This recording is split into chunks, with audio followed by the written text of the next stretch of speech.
Hey everybody, what's going on? Eric here with Switch Adapted Toys, and today I'm going to be showing you how to adapt the Fisher-Price Link Squad Jam Count Panda. This Link Squad, I believe, is kind of phasing out the older Linkimals toys.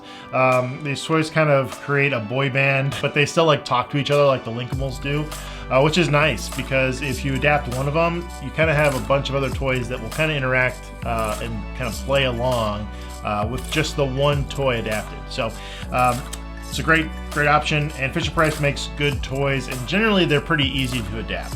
I have not done this one yet, but we'll figure out how to do it. Shouldn't be that hard.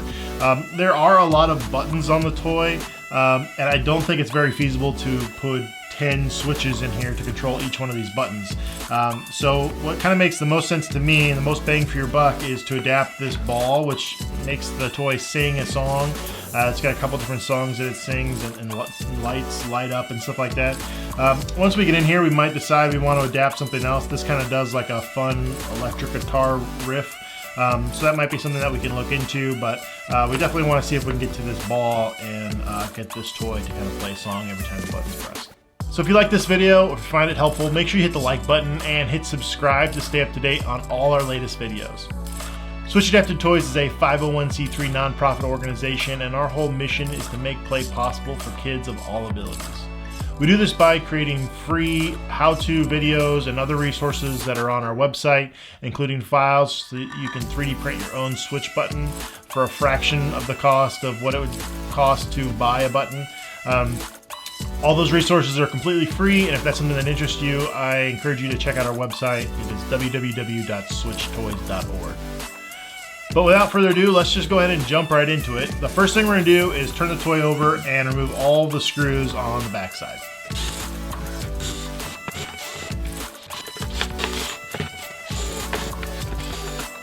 Screw that's kind of tucked away in this corner. I didn't actually see it at first, but we want to make sure we get that one out as well. Alright, so with those screws removed, we should be able to separate the two halves of the toy. Alright, so now that we've got the toy opened up, we can see where this ball is here, and these blue wires, your wires might be different colors, but for mine it's blue, is going to this little switch right here.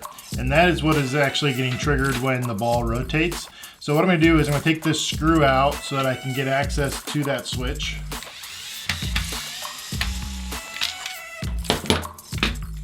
And now I can kind of pull it out of its housing. So this is actually what we're going to solder to. So you can see these blue wires. If I just add my headphone jack wires to these 2 points on these switches, the same 2 points that these wires are attached, it'll basically bypass this switch whenever I press my button. So if you want to adapt this whammy bar that kind of makes it plays like an electric guitar kind of riff, we just need to remove this screw, and we're going to basically do the same thing to this switch right here.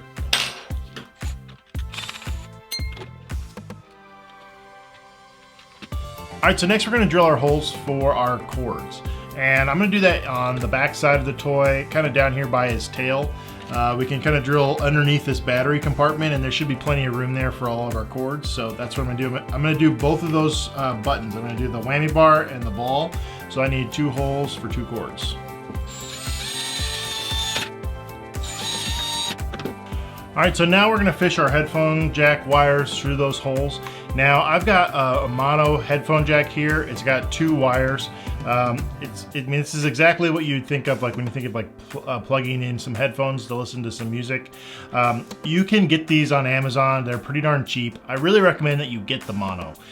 You can definitely still use a stereo jack, one that has 3 wires, but you're basically gonna be making it into a mono anyways, and the price difference is pretty much the same. So if you can find mono, I really recommend that you use those. It just makes life so much easier.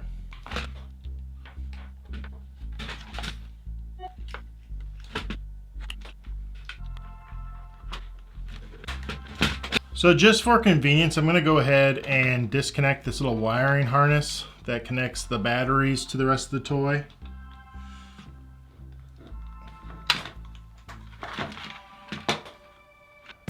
So my wires come with a little bit of solder already on the tips, but I like to have a little bit of extra on there. So what I'm gonna do is just put just a tiny bit of extra solder on the tips. I just find that if I add my own, it just makes it a lot easier to kind of melt and get where I need to be easier.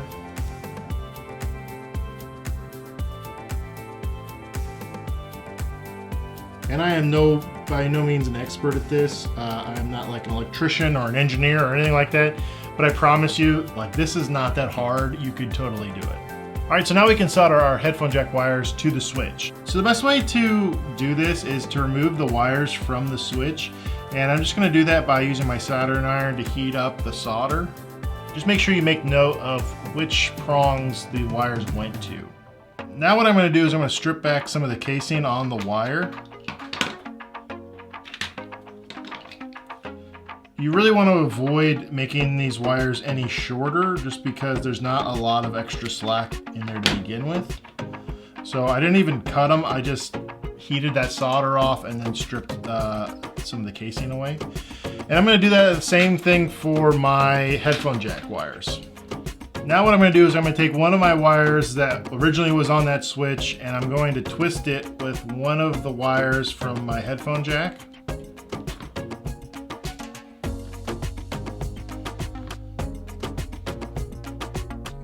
And then I'm going to twist the other wires together.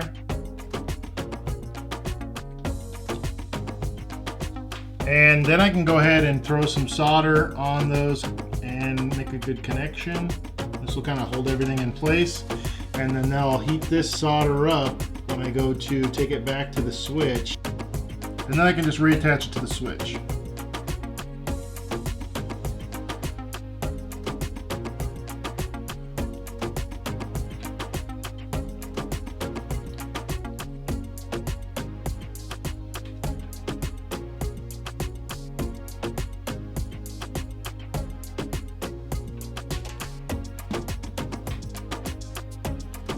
Like that. Now this one's done, so I can go ahead and put the switch back into the housing.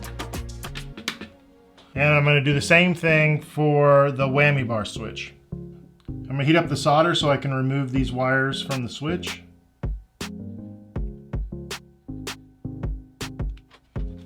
I'm going to strip back the casing. Strip back the casings on my headphone jacks, and now I'm going to twist the two together.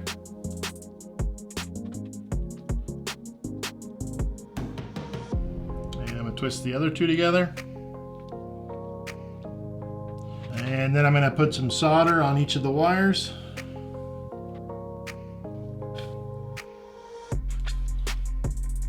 And then I can reattach these wires to the switch.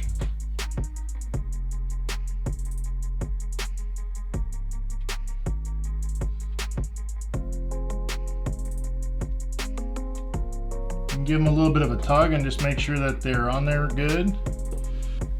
And then I can replace the switch back into its housing. So before we go ahead and put it all back together, it's a good idea to test it and just make sure that everything still works while we have everything open. So I'm going to go ahead and re-plug in the battery that I took out just by connecting the wiring harness. All right, so before we take the time and put everything back together, it's a good idea to make sure that it's gonna work while we still have everything opened up. So what I've done is I've reconnected the battery, that wiring harness that we took out earlier, I plugged that back in. I made sure the toy was on, had batteries, and I plugged in a switch button. So let's give the button a press and just make sure that it's gonna work. Perfect. All right, so now I've plugged in the whammy bar, and let's just make sure that that's gonna work. There we go. All right, so now what we want to do is make sure that those switches are back in their housings, and we can go ahead and replace the screws that were holding them down.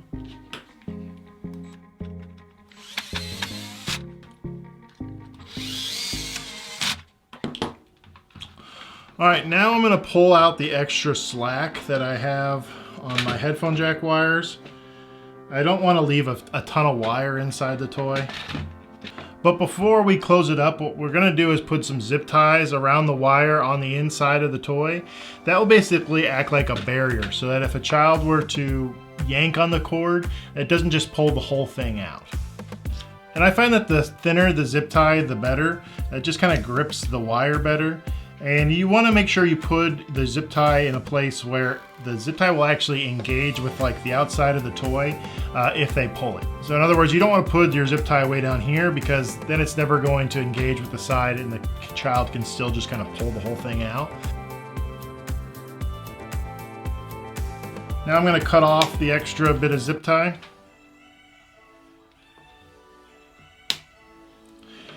Now what I like to do for a little bit of extra security is I like to put a little CA glue around the zip tie, and that just kind of locks that zip tie in place and keeps it from kind of slipping. So you can use some CA glue or some super glue, and I like to use a little bit of activator, and that basically instantly dries that glue so that I can keep working. Alright, now I'm going to pull out the extra zip tie and kind of fit everything back together. And now I can go ahead and replace all the screws on the back.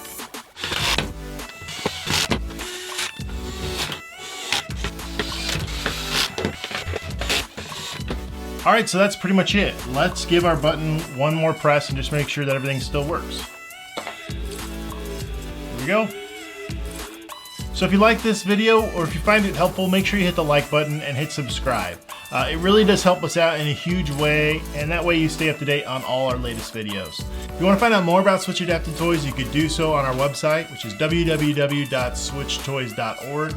And all our resources are kind of there in one place, and all of them are completely free. So feel free to check those out. And you can also check out our files to 3D print your own Switch button. And if you've got a toy that you really want us to adapt, put it in the comment section so that we can see that. But we do go through those and try to helps us kind of decide what we're going to do next. So if you've got something that you really want us to do, make sure you leave it in the comments. And if you've got a group or an organization and you want to adapt toys for kids in your community, you could form what we call a Switch chapter, and that's where we kind of help guide you through that process. Locally here in Columbia, a nonprofit called Pascal's Pals donates about 200 toys every year.